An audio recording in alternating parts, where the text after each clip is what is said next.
passed me this passion. I've always been his fellow. We are 5 brothers. I'm number 4. So since a kid, I went with my father everywhere to look at horses, to follow his passion. So it's, for me, it's been my life, even though my family, it's not an equestrian family. Okay, and are you a rider yourself, or you're just on Yes. the breeding? Yes. So since a kid, my father really wanted me to follow and to try to be a dressage rider. So I've competed up to Prix St. George. I have to say I was not a very talented rider. My talent, I think, was more towards the breeding.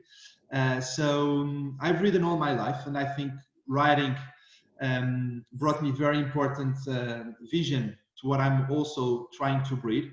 And I think as a breeder, I benefit a lot from the lessons I've had since a kid. But then I went to university, and actually I couldn't really follow, because I think a professional rider needs to ride every day. And so I focus on my studies. I've studied business economics. So I still ride every day, but I have to say it's not my dream to be a rider. And now I find the riding a little bit more for entertaining. Sometimes João let me hack Ecuador, so I have that honor to go, especially to go hiking with him. And I really like to back the younger horses. So the ones João competed last weekend were actually, I was the first one that seated on them. So it's that's a little bit my connection nowadays with the breeding. It's more on a distance, but I like to be involved as well.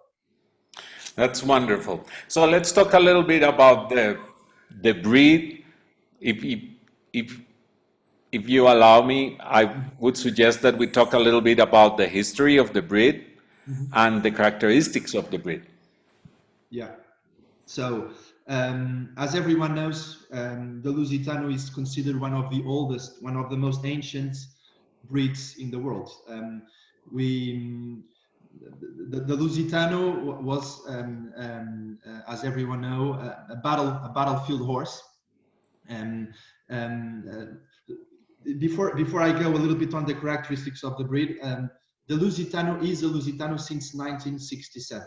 So that was the moment when a group of breeders in Portugal decided to split with the Spanish, because before 1967 we had this Iberian horse together with the Spanish, with the Andalusian, and since 1967 we have divided, and the Spanish created the PRE and we created the Lusitano.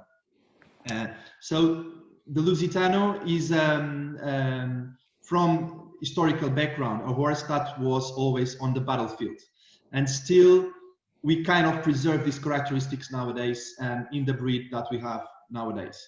I really think we should never lose this philosophy that has always been within the Lusitano and within our history, of having a horse that was really brave and that could be really a companion of the man in the battlefield. Okay, great. So now let's talk a little bit about the qualities, the important qualities of the breed. What would you say those qualities are? Okay, I would define the main qualities of the Lusitano first, and from my experience, of course, that I speak in always on my own. I think the biggest characteristic, the biggest quality of the Lusitano, it's character. The character of the Lusitano is really his biggest asset. And when I say the character, I define first his ability to suffer.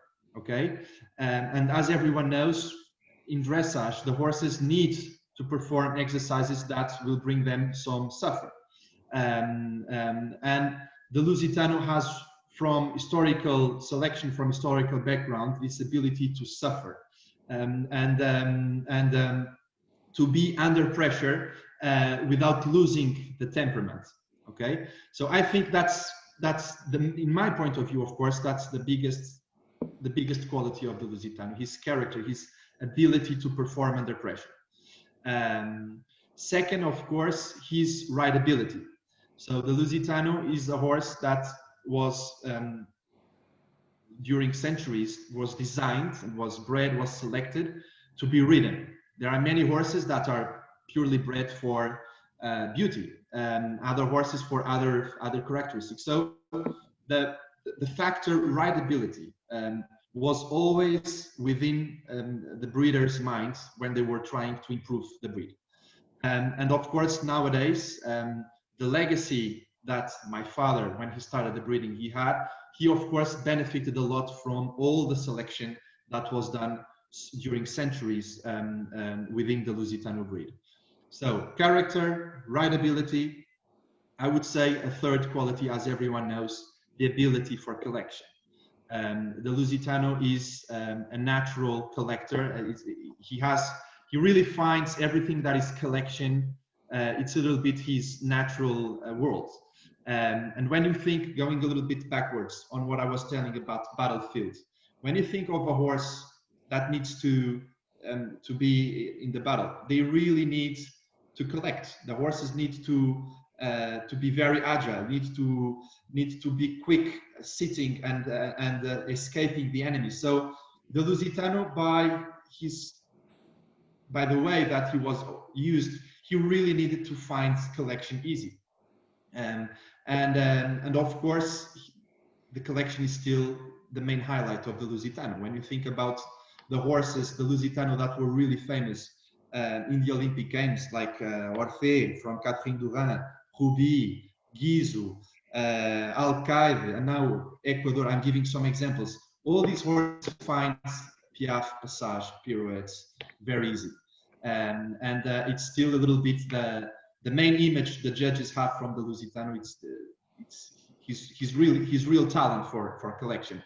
And now I think more recently the breeders have tried to bring some genetics within the selection formula to compensate. Also, the Lusitano was not the most talented horses for extensions. And now I think with an increased power, with an increased engine that we are finding within the Lusitano, without losing the collection ability, we have now a much more complete horse to face modern dressage, in my point of view. Okay, thank you very much. One of our participants from Ontario, Canada, is asking me if you could talk a little bit about the lines of the Lusitano, the different lines. Okay, we could spend a day talking about genetics. I can briefly resume in three main basically we have four bloodlines within the Lusitano. We have the Veiga bloodline, which is connected with the Veiga family. And this Veiga bloodline is typically the most Baroque kind of genetics we have. And we really, we owe a lot to the Veiga family. So the Veiga bloodline is, I would say, it's almost in every horse that exists nowadays in the dressage sport. Then we have the Andrade bloodline, which mainly comes from the Spanish genetics that we have before the split in 1967. Of course, the Alter Real stud farm, which comes from the Portugal state. So it's a stud farm that was has more than 300 years, and it's also a very pure genetics. And finally, we have the Cuddleria Nacional, which nowadays it's not so much fashionable. It's, let's say, less breeders are using this bloodline. So the three main bloodlines are Veiga, Andrade, and Alter. I would say Ecuador has 25% of Alter, and the other 75, it's a mix of Veiga and Andrade. Okay, now what I'm going to do now is that I'm going to put a video of Ecuador competing in Biarritz when he was 6 years old, and we will continue talking, but then we will have this as a background, okay? Very good. So hold on a second, I'm not an expert on this, but I found it very interesting to share with everyone this video, because normally we only see the final results of horses in Grand Prix when they are competing. And I find it really interesting to share with everyone how the process has been, in a very honest, in a very pure way. And is it playing already? Yeah, can you see it now? Okay. So I will start playing it, and then I would like you to comment a little bit on the training. If you could explain a little bit to us how the training Okay. has been, if you have uh, followed like the classical principles of the FEI, what kind of trainers has he had? Because I think that's very important for all the breeders and the riders that we Yeah. have. Okay. So Ecuador, in this test, he was doing an FEI 6-year-old test. I think it was João's second international competition.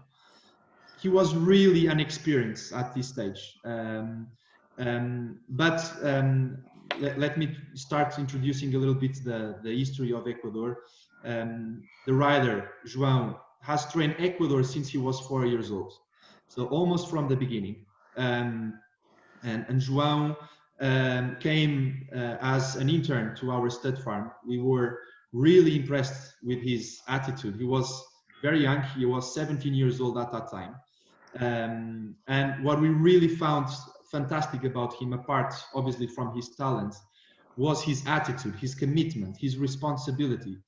And for me, that's the most important thing. The attitude was there, and we could definitely see that that talent worked in the right direction, could at the end turn out to be the success that he is right now. Let me interrupt you for a second. Sometimes people say, well, with a Lusitano horse, I will not go to the dressage arena because the judges only want to see the big movers from, the German and I've always Dutch refused. breeds, and also the same for the riders. The riders usually say, well, the judges don't give me the high marks because I'm not a well-known rider. Mhm. How I've, yeah, how has this been for this pair throughout his life? I've always refused those arguments, always, especially because I think those are loser arguments. Because, to be honest, an independent judge that is judging, it's not actually looking for the breed of the horse, and during this process, my focus has always been on improving the pair's technical quality and their precision, in a very honest way, as I told you before. João has grown up with a horse together, and I think this partnership, this bond they have right now, is a result of all the process that they have been through since they were 4 years old, since the horse was 4 years old. It was actually, in my point of view, they have a unique story in the dressage circuit. I don't know any rider at this stage in the top 50 in the world that has brought a horse, and the first horse actually that was ridden by the rider. And as I tell you this, I think it's a quite unique story in the circuit, because João has never competed a horse before this one. It's the first horse he has ever had. And of course, me as an owner, my challenge has always been to give them the necessary resources that they could grow together. And it's not always been an easy process. We've had many up and downs. We've had moments that João thought that he was not good enough for the horse. There were moments I personally doubted this was the way. But at the end, the commitment was always there, and I always felt my inner me that this combination should go together until the end. And I think we have proved we were right. Because again, the commitment from the rider and the focus was always there. He never gave up. In this test, we see João performing the changes, and the flying changes were quite a challenge for this horse.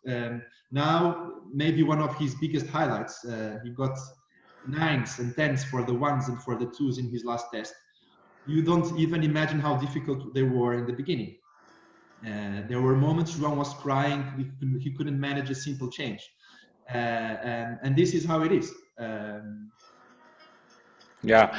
Now that you talk about ownership, we've heard on the media that you enter into an agreement with some Belgium Yeah, it's a couple. It's a breeders. couple. I Yeah. don't want you to go in. If there isn't a confidentiality, we of No, course no, accept that. it's But I quite think public. it's important for the other breeders and trainers and riders to hear a little bit how has that worked, how did you get there, and how it has been, because it Okay. probably could be very interesting for other breeders So in the U.S., Canada, and Central and South America. yeah.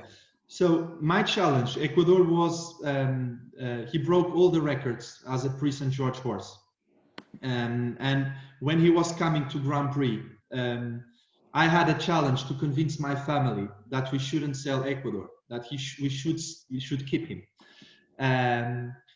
And as you imagine, in Portugal, we are quite far away from the big decisions as for dressage in Central European.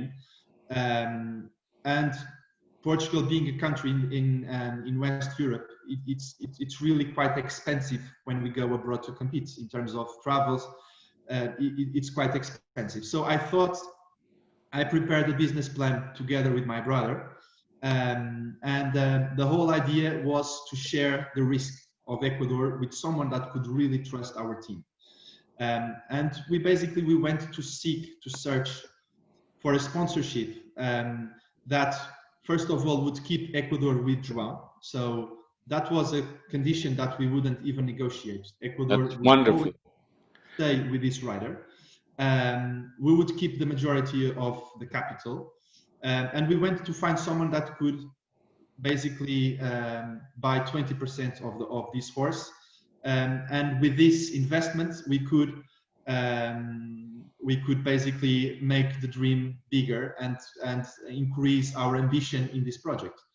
And we presented this investment to a number of investors.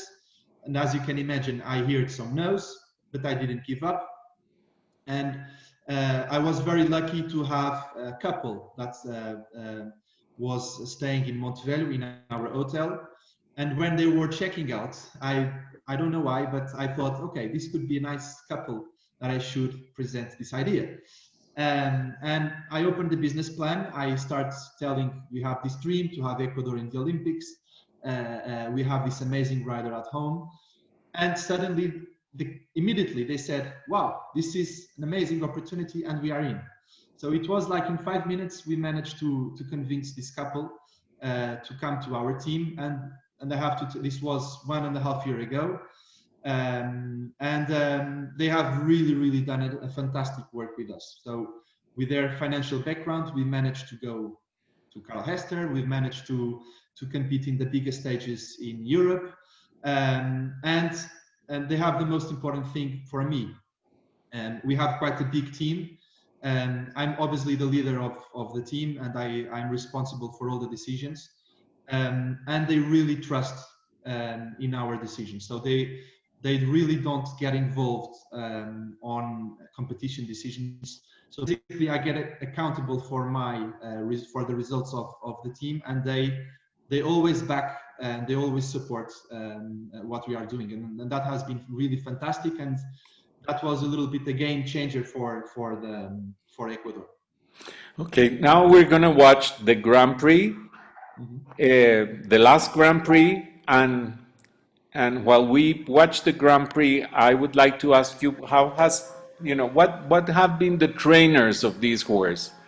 Who Okay. are the people behind the training since he was young up to this test? Yeah. So Ecuador started in Montevideo with João, as I told you before. In the beginning, when between the horse was 4 and 6 years old, we had the support of Paulo Caetano, which is a very good trainer, and Maria's father, that is also part of the Portuguese team. And Paulo did a really good work with Ecuador and João, working on the basic principles of the training scale. But at the end, after that, I really thought that João, to go to the point where we wanted, he would need daily training, and he would need a trainer that could help him in a daily basis. The, that moment was the moment we were opening the hotel business, and we had the luck to find Coralie Baldrey. Coralie is half Portuguese, half French, living in. He was born in Portugal, and she immediately created a fantastic bond with the rider, not only helping him technically, but also I think she managed to motivate João. João was quite insecure when the horse was 6. So basically, 5 years ago, João was quite insecure, and she really managed to work on the mental of João and to show him that it was possible, and João could really grow together with the horse. So this trainer, Coralie, she has been working with João in the last 5 years in a daily basis. A little bit like Carl does with Charlotte. Carl trains Charlotte with some horses, and when Carl is riding, Charlotte trains Carl as well. And I think that's really crucial at the top level, to have someone always looking from the ground. And I think also that also shows the humbleness of the riders. So I think, let me interrupt you. I think you mentioned one thing that for me is very important, is that you worked a lot on the basics and you wait. You waited until he was ready because many people, and I would say with the Lusitanos and with the Spanish horses, and also with some other breeds that have so much capacity, they want to see the horses doing Passage Piaf and all the high school movements when they're 5, 6 years old and they have not yet developed. So would you please comment about a little bit? Would you comment a little bit about this, please? yeah, I totally agree, Cesar. This trainer I was telling you, Coralie, I really, really like her approach because she preserves always the quality of the basics, and she never tries to overcome steps of the training scale. So even nowadays, Ecuadorian Grand Prix, I would say 90% of their work at home, it's really working on the basics, on finding the horse straighter, on getting the contact better. So João, I would say, in the daily basics, he really doesn't go on the tricks. He really always finds the basic work the most important thing. And since last year that the horse has started in Grand Prix, the biggest improvement was actually in the base and in the overall balance of the horse. If you compare this Grand Prix to the previous ones last year, everything looks much more effortless. Now you can see the ones right now. The horse is finding everything easier because obviously he's more settled. But I think it's definitely connected with the approach that we have followed at home. And yes, in Portugal, typically in Portugal and Spain, because the riders are quite talented, they normally try to go a little bit fast, and that price they will pay a little bit at the end. They will pay some day or another. They will pay. And I remember when Ecuador was 8 years old, everyone was asking, "Oh, why is not Ecuador yet in Grand Prix? He should already be." And we were working at home silently on preparing him for the right moment to come. I think he only started in Grand Prix when he was 9. But he was really solid at that time. Everything was quite honest. He was really performing the exercises, and he was ready for that. Okay, I have a question from one of our participants, and it was also a question that I wanted to ask. We all know Carl Hester, but he's like the big important figure. How was the introduction to work with Carl Hester? How did that happen? And the other question is, have you also worked with Kira and Richard? Uh, because they've been involved with many Portuguese combinations. Could you Yes. comment a little bit about Yeah. this? Yeah. So Carl Hester was a little bit my personal dream. You know, a little bit as leader of this project, Carl, not only as a rider, but in the way he's a very, very clever guy, as everyone knows. He was really our inspiration in our team. And of course, in my personal point of view, Vallegro's story was everything was perfect. The way that the horse was developed. So that was a little bit my inspiration, and I had this dream to have Carl Hester, to bring Carl Hester to the team, because neither myself, neither the rider, and even Coralie, we didn't have this competition background, and we thought Carl could definitely help us and make this dream a little bit more easy. So I managed to meet Carl in Wellington, I think 3 or 4 years ago. I introduced myself, and I remember Carl didn't really notice me. So it was it was like a no, but I didn't give up. And 1 year later in Olympia, I showed him a video of Ecuador doing Prince St. George. He was quite impressed. And when Ecuador debuted in Grand Prix, I sent him the video, and he said, okay, he can come for a training. That was March 2019, March last year. From the moment Carl started training João, he was really impressed. And I think not only impressed of his riding, but on the overall story of João and Ecuador. I think he saw a little bit of himself in this partnership as well. I think Carl really helped João technically. He was really generous to give the possibility to João to ride some of his horses, like Utopia, like Delicato. I remember last year João was struggling with the pirouettes, and Carl was very, very generous to give João the ride of some of his top horses to improve the pirouettes, and that João could have the feeling of the pirouettes in other horses. So, I really feel blessed to have someone like him guiding us, and someone I can sometimes when we have some doubts on a show to go, he's really, really helping us on this journey. Okay, that's great. And one question: where is the horse based now? Is it in England or is it in Portugal? How are you managing that? So this year, of course, all the plans have to be changed. Ecuador has qualified to the Olympics and was part of the Portuguese team that was supposed to compete in the Olympics. With the cancellation, our approach has been to stay at home. So João spent the quarantine in Montevideo, so in our hotel, and he also has a house where he lives in the farm. And in this moment, our decision was to give holidays to Ecuador. So his last year was really demanding. He had, I think, 15 shows altogether last year, 2 travels to England, 1 travel to the European. So in December, Ecuador was quite tired. So basically, we decided clearly to give him more time to relax. We didn't withdraw him from the training, so he had much lighter training, a little bit more vacation mood. And João managed to focus on his younger horses during this period.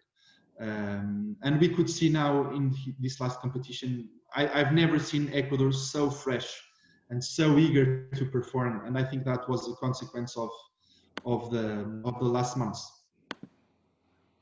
Okay, so now we're gonna see the Grand Prix special. Yeah. I'm trying to get the best possible resolution. Mm-hmm. But I'm sorry, but this is all I can do. So, and while we watch this, my question now would be, what would be your recommendations to the breeders of Lusitanos? And then after that, to the riders and trainers of Lusitanos to reach these levels? Okay, first of all, to the breeders, my recommendation is clearly to try to form teams that are super professional. So we know that at this moment the level of dressage is really high. We have seen the last 10 years lift in the technical quality of the majority of the riders.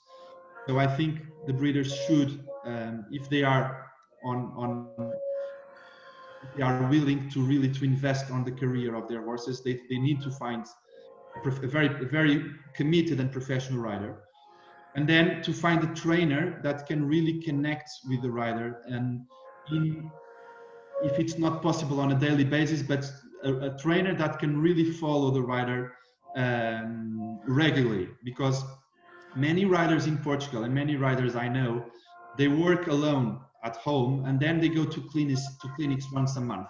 And for me, that's not a training, because you go to a clinic, you hear some feedbacks, you go to another clinic, and then you have other insights. I think it's really important to create a partnership of rider and trainer, and the very honest one, that the rider can really benefit from the approach from the trainer. So that would be my main advice. And Carl Hester always says, it's better to invest in a good trainer rather than buying a super expensive horse. And Carl's background has proven to be the right one. He doesn't necessarily ride the most expensive horses in the world, but his technical excellence have guided him to the top of the game. Um, to the profession, to the riders, my advice would always would be, but this is a little bit my personal feeling. Um, I think dressage is going more on a direction of a good riding, like the one from Carl. I don't particularly like um,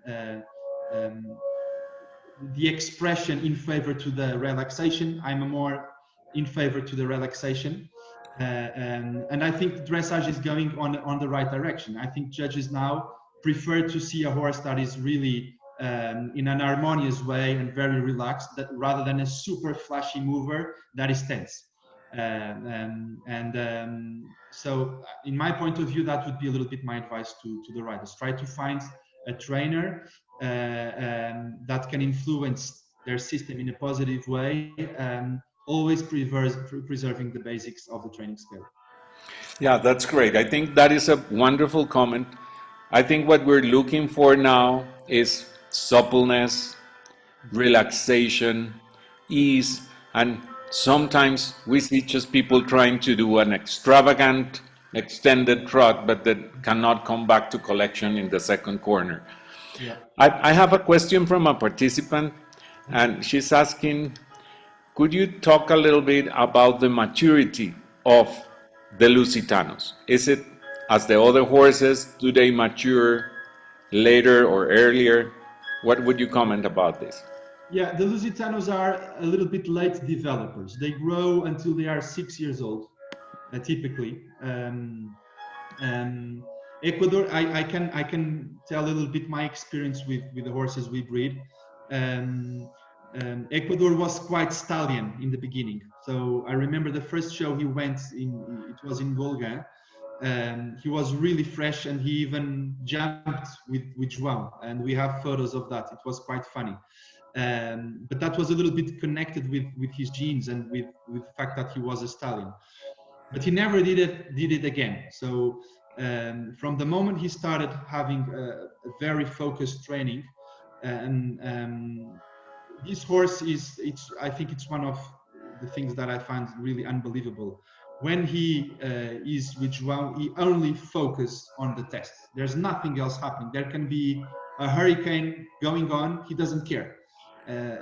He's always eager to perform. He doesn't get frightened with anything. That's something fantastic for us. He travels well. He really helps us on performing, because there's nothing that can even distract him from performing in a nice way. The Lusitanos, sometimes they can be a little bit less attentive. I think the fact that's a little bit connected also with Ecuador's genetics. The father was a little bit like that. Ecuador's father was a driving world champion in 2006. He was called Covares. A really nice horse that we decided to bring to our state farm. But yes, Lusitanos can be quite difficult to manage, and some of them can be a little bit hot. And we need to be patient with their development. In the case of Ecuador, I would say he was quite a gentleman since he was 5 years old until today. Okay. And when did you started breeding him? And do you already have sons of him? Yeah, so he's now 11. So we have bred him 11 years ago. He was he was not maybe our biggest hope when he was 3. We believed perhaps more on other horses. I have to say the person that believed the most on this horse was the rider, was João. And then we could immediately see the connection that they've started from the beginning. When Ecuador was 7 years old in Pre-St. George, I remember everyone, including the trainer and including João, they really thought Ecuador was not a Grand Prix horse. Ecuador found the Piaf a little bit difficult, and now it's one of his highlights.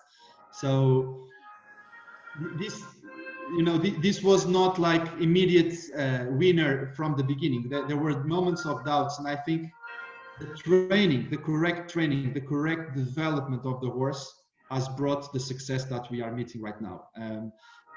I can imagine Ecuador being a lost horse with the bad training, very clearly. I think he was very lucky to find the right persons that brought the good training to him.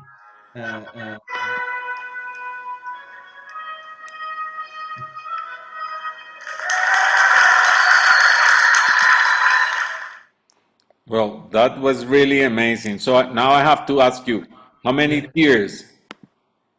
How many tears? Yes. Many. Yeah, this was quite an emotional test in this venue. It was quite full, and some of the most touchy parts of this test was the fact that at the end people came to João and said, we were crying at the end, but many people, and the fact, I think that this says a lot of the emotions João and Ecuador are creating in people, because everyone can really see the bond that exists between them, and I think very rarely a combination can touch people like this partnership does, because it's so beautiful to watch. Everything is so harmonious. I think they're really going on the right direction, and I think personally that they still have a big room for improvement. So I totally agree with you. And I wanted to ask you, I don't remember, I know it was there, but what was the percentage of the Grand Prix and what was the percentage on the special? So he did a 77% on the Grand Prix, which was a national record for Portugal, and also a record for the Lusitano. And in the special, he did a 77.5%, also a record for Portugal and for the Lusitano. We are not basically moved by records. I think records, someone said that records exists because one day they will beat him. Our biggest motivation is really to develop this partnership to the best possible point. And this journey has been maybe the most fascinating journey of my life. It represents my biggest motivation and my dream.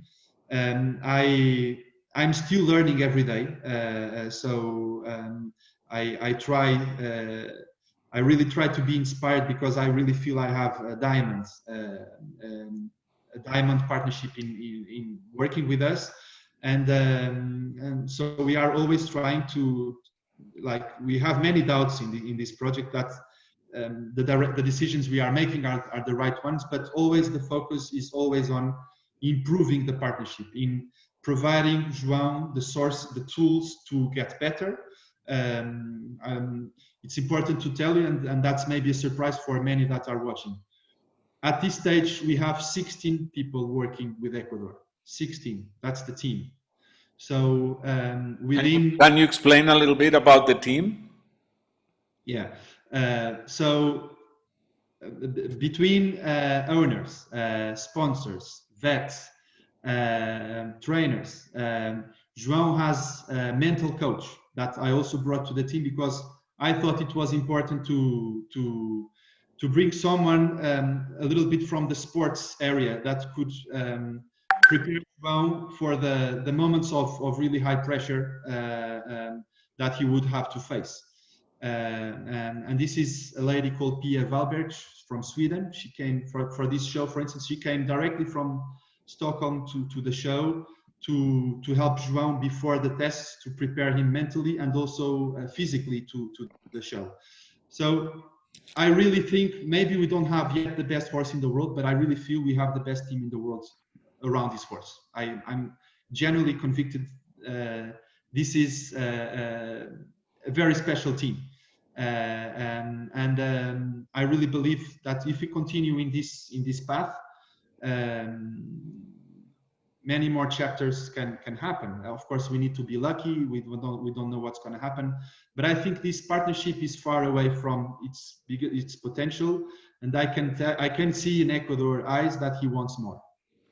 Okay, Keka, our Colombian rider that lives in Wellington, that you were talking to at the beginning, she's asking about the freestyle. Did he compete in the freestyle in this CDI? Do you already have a freestyle plan for the Olympics and for the coming shows?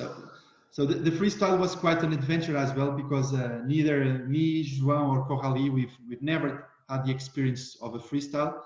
So last year, for the European and also for the World Cups that we've done in Olympia and Mechelen, we designed a freestyle at home. We were trying to get it better throughout the year.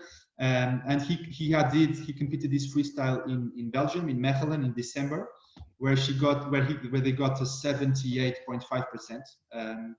And what I can tell you is that we are currently working on a new freestyle with the goal to go to the Olympics, with a DOD of 10. So a little bit more ambitious freestyle. In this particular CDI, they didn't have freestyle. It was only Grand Prix and the Grand Prix Special.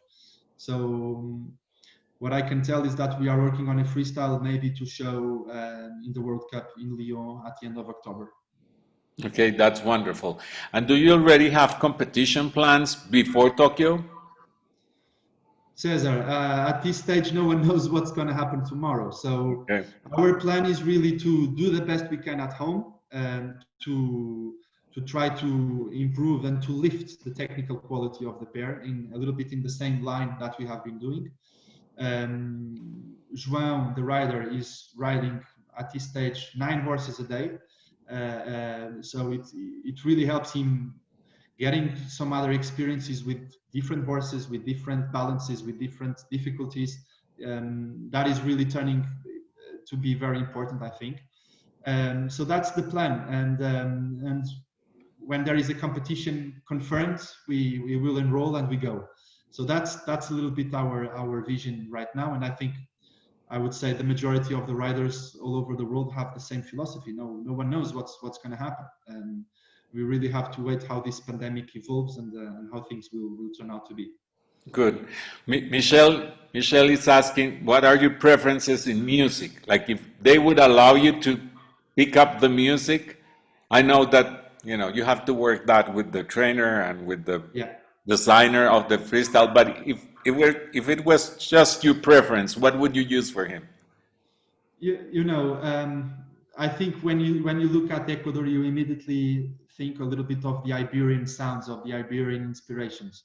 I think one of the best freestyles ever, everyone knows, is the one from the Spanish rider with Fuego. Yeah. That was so emotional that even sometimes I go on YouTube to watch it again. It's a fantastic partnership, and I think that was in the United States in the World Equestrian Games, I think. Yes, it was Kentucky. In Kentucky. I think a freestyle has to touch people and to touch the grounds. So that's what we are working on. So we need to find a sound that can go with the horse and ideally to touch people. That's all I can tell you right now. Okay, that's great. Well, I think we've covered many topics. I don't know if there's anything in particular that you would like to ask at this point of time, that you would like to talk about. I'm sorry. No, I'm more interested on answering questions from breeders in Colombia and Mexico. I know that there is a move in South America from many breeders trying to be more professional on the breeding of the Lusitano. I think we are still on the very beginning of this journey of the Lusitano in dressage. It's important to remember we have no more than 2,500 Lusitano mares in the world. It's a very, very small breed and a closed stud book. So I think what we have done as a breed is unbelievable. And I imagine if we have maybe 20, 30 breeders worldwide believing on their horses, trying to form teams that compete in an honest way from the youth, with a good training system, with a good background, I think the sky is the limit for the Lusitano, and I think the Lusitano is the future of dressage. So you all have heard, this is the moment for questions from breeders, from riders, from trainers. I already have a question from a friend of mine, Antonio, who's Portuguese and living in Colombia. And he says, do you think the Lusitano as a breed can ever be as competitive as a Central European horse in mid-lower level tests below Grand Prix, considering that in the Grand Prix Special, they're very, very competitive because of, the coefficient of Passage Piaf period? Yeah, that's a very interesting question, and I discuss a lot with my friends. I think the Lusitano will never be competitive in FEI younger classes. That's impossible. Lusitano was not designed to compete against Dutch warm bloods, Hanoverians, Danish warm bloods. They are producing horses with a walk of 10, trot of 10, canter of 10. That's never going to happen. We will never have a horse that can be competitive, in my point of view, of course. But the Lusitano, in my point of view, will have a big word to say in the Grand Prix. So these amazing movers, the majority of them, they started training when they are 2.5 years. And they are prepared for these championships with a clear goal to make a career on these championships. So I think the breeders need to decide what they want, what's their goal. I particularly find a little bit counterproductive to develop a horse with the goal to be competitive in younger classes, because we know that sometimes these horses will not, they will break. The Lusitano is not prepared to compete at this level, especially if they are pushed into the limits. I think the FEI younger classes are really important to give some experience to the horses, to go to make some outings to get this extra experience, because as part of the process of preparing them for the Grand Prix. Ecuador has competed when he was 5, when he was 6. We've seen this competition in Biarritz, and that was important for his development. He was not competitive. He would never win in Ermelo or Verden, never. But now he's a winner in Grand Prix, and I think the breeders should clearly be honest with themselves. That, in my particular point of view, that's not the way. And I think there is this clear division nowadays. I think there are two championships, the one for the younger horses and the one on the big tour, and they are almost incompatible. I question yourself, do you know any horse that was really competitive in younger horses that turned out to be a champion in Grand Prix. Okay. There is one or two. There is Dante Veltino. Dante Veltino was a champion when he was young, and he's very good Grand Prix horses. But the majority of the champions in Ermelo and Verden, they disappear. Okay, I have two persons from two different countries have asked more or less the same question. That's my friend Gretchen Lutman from Costa Rica, and again Carmen Keka from Wellington. And the questions are, what do you think of the crossing of Lusitanos and warm bloods? And what happened to that mixture? Were you able to do something interesting? Did you get some interesting products? And what do you think about that? Yeah, there are a couple of breeders doing very interesting things on crossing Lusitanos with warm bloods, with quite good success. One of the Portuguese team riders, Daniel Pinto, he rides across Lusitano with a track canner. It's called Centurion de Massa. He was born in France. Maria Caetano is riding now two crossbreds as well that are really good. So I think there is clearly a future on crossing Lusitano with warm bloods. In our breeding, my father and myself, we've always tried to improve within the Lusitanos without the need to cross. And in the next years, I don't see myself crossing with warm bloods. I think this result of Ecuador proves to many that we don't need warm blood genes to be competitive. It's much about the way they are built, much about the way they are trained, the consistency of the training and of the process. I think that's much more important than doing these shortcuts. The easiest thing for me, if I was thinking on the short term, would be to cross my mares with Revolution or Jovian or Zach, those top horses that I also really like. But I think that would be the easiest shortcut. I think it's much more difficult and much more challenging to improve what we have within the Lusitano with good selection, with very honest selection, with I think that it's much more, in my personal point of view, it's much more passionate to still stay within the Lusitano. But I don't criticize those who are mixing, and I think there will be a future for the crossbreds. Okay, Mr. Cuevas has a question. He's saying this. Quo Vadis has been a horse that has left very important progeny at your breeding program. Why and what characteristics has he provided for your horses? Okay, that's a very interesting question as well, and I would say that horse, Quo Vadis, was a game changer in our breeding.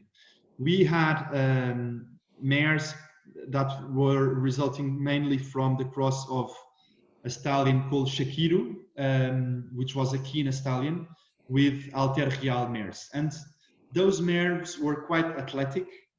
They were very good trotters, but they didn't have enough power behind. They struggled to canter. And I remember 12 years ago or 13 years ago discussing with my father that we really needed to bring a stallion that could bring us the power that we didn't have, and the power for collection. Our mares were mainly trotters and they didn't have a good canter. And this stallion, Quo Vadis, bred by Sociedade das Silveiras, by Manuel Braga, he was world champion in driving in 2006. He was super powerful horse. He was like a tank. And this horse, he made a revolution in our breeding. All the good horses that we have, they come from Quo Vadis. And Roberto has used Quo Vadis as well. He has one of the best sons of Quo Vadis called Embuçado, stunning horse as well. This horse is not maybe the most the most popular within the Lusitano breed, but in our case, he made magic in our breeding. Okay, so now I have another question. Of course, you've been to Wellington, and you know Thomas Bauer has organized, I think, a circuit of shows that is really, really impressive. considering all international standards. Will be, are we going to be able to see Ecuador sometime in Wellington? Do you have some plans for that in the Yeah, future? that would be a dream. Yeah, it's it's on our bucket list to show Ecuador in the United States, and um, I think there is a huge opportunity for the Lusitano in the United States. And that was my conclusion when I visited Wellington area and Ocala area, because when the Americans really connect with the Lusitano breed, they will not want anything apart from that, because the Lusitano is really a super pleasant horse to ride. So I think there is a huge opportunity for the Lusitano, and I would love to show Ecuador one day in the United States, because I think you would create a big impact on people there. So let's see how things evolve. Maybe next year we have a surprise there. We are all looking forward to that. And then we have from Antonio another question. How was the decision to keep your breeding program below 10 mares from a business perspective? Yeah. Would you see that growing in the future? Yeah, since the beginning, my father has always told me that our breeding had to be sustainable, financially sustainable, and that was quite new. Typically in Portugal, the Lusitano breeders they have huge breedings, and when I say huge, they have more than 50 mares, and typically the breeding doesn't need to be a successful and to reach the break even at the end of the year. That's not part of the goal of the breeders. Many, they breed because it's their passion. In our case, my father always said, "Diogo, this will never be a weight to our family. We really like the breed, but we have to prove that this can be sustainable." So I always had the pressure to breed, to find a system that we could breed, and at the end of the year we could pay our bills. So we found that the system of having a short number of mares that could put and going and investing in very good stallions in a very selective way, that has been our approach from the beginning. The challenge was higher because we couldn't fail when we were choosing a stallion for our mares. But at the end, I think that was the right decision. If we have, sometimes when you have more foals, you think you are more likely to find a good one in the group. It's not necessarily like that. In the year Ecuador was born, that was 11 years ago, we had 4 foals. And from those 4 foals, 2 are qualified to the Olympics, Ecuador and Sporin for the Irish team with Anna Mervelt. We have a mare in England training also with Carl Hester called Esquadra. And we also have one of the best school horses in Montevideo called El Rey. So from those 4 horses, 3 have reached the Grand Prix, and 1 is a very successful horse in our school program.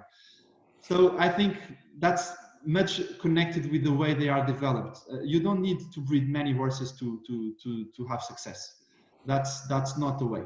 I think it's much better to breed few with criteria, and I think you will find the challenge much better. I think volume is an enemy of quality, and in Montevideo the quality has been far more important than volume. Okay, then I have a final question. The question is, Brazil has a big number of Lusitano breeders, Yes. but they're not producing at the same level of success as Portugal. What would be your suggestion for them? Well, I know very well the Brazilian breedings. I visited I think all of them, all the important ones, and I think they have really good horses there. What I think they lack, in my point of view, they don't have properly a background of riding. We are a country of horses in Portugal, so we visited our friends. We go and watch other riders. So we really have a background of equestrianism in Portugal. In Brazil, they have, I think, for the jumping, but not for dressage. They have the background of really, really good jumpers, and they've been gold in the Olympics. But in dressage, I think they don't have. So my recommendation to Brazilian breeders would be definitely to invest more on their training system, on hiring better riders or on hiring professional trainers to work in a more consistent basics, because I think they have good horses there. Um, it's just a question of selecting the right ones on the right direction. I think many horses were lost there because they didn't find a good system and they didn't find a consistent path to be developed to the Grand Prix. Okay, Diogo, thank you very much for this very interesting conference. I know it's 1:12 a.m. in in Lisbon. It was my pleasure. So we really appreciate you taking the time and also want to thank all the participants for being here. I'm going to turn the microphones on so that people can thank you and say goodbye. And if they have some final questions, you're also welcome to to do it. So thank you again very much, and let's see if we can give the microphone to everybody, or if anybody wants the microphone, you could ask me to do that. Okay, so I'm going to change here, and again, and I think before I finish, I think it will be very important that in the future we have your writer. I think that would be a very interesting talk with him, because I think it has been a very interesting journey that people could learn a lot from. And well, I hope to see you soon in some of the international competitions. And again, thank you very much. Cesar, thank you very much, and congratulations on keeping us entertained during the quarantine. I've watched, I think not all, but almost all of your programs.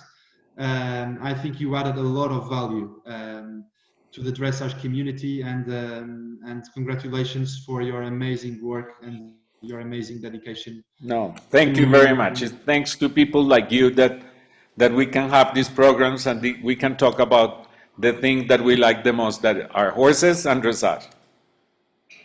Yeah.